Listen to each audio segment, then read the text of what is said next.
Kadapa collectorate దగ్గర ప్రభుత్వ ఉద్యోగులు 12వ పీఆర్సీని ప్రకటించాలని ధర్నా చేపట్టారు.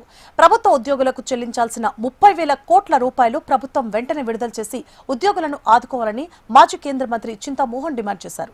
పిల్లల చదువుల కోసం, ఆసుపత్రి ఖర్చుల కోసం బయట అధిక వడ్డీలకు తెచ్చుకొని ఉద్యోగులు ఇబ్బందులకు గురవుతున్నారన్నారు చింతా.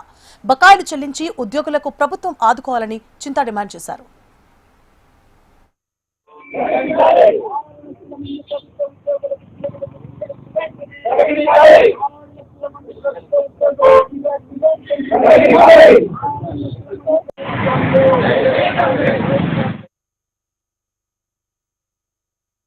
అప్పుల్లో ఉన్నారు.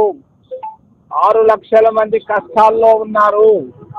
6 లక్షల మంది బిడ్డలను చదివించుకునేదానికి కష్టాల్లో, అప్పుల్లో, మరి ముఖ్యంగా 2 రూపాయలు 3 రూపాయలు వడ్డీకి తీసుకొని మరి కుటుంబాలు గడిపిస్తున్నారు.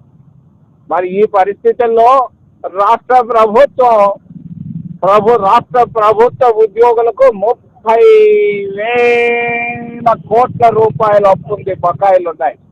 నేను చంద్రబాబు నాయుడు గారిని డిమాండ్ చేస్తున్నాను, రాష్ట్ర ముఖ్యమంత్రి గారిని, వాళ్ళకి ఇవ్వాల్సినటువంటి 30,000 కోట్ల రూపాయలు మే 31వ తేదీ లోపల చెల్లించాలని కాంగ్రెస్ పార్టీ తరఫున మేము డిమాండ్ చేస్తున్నాం.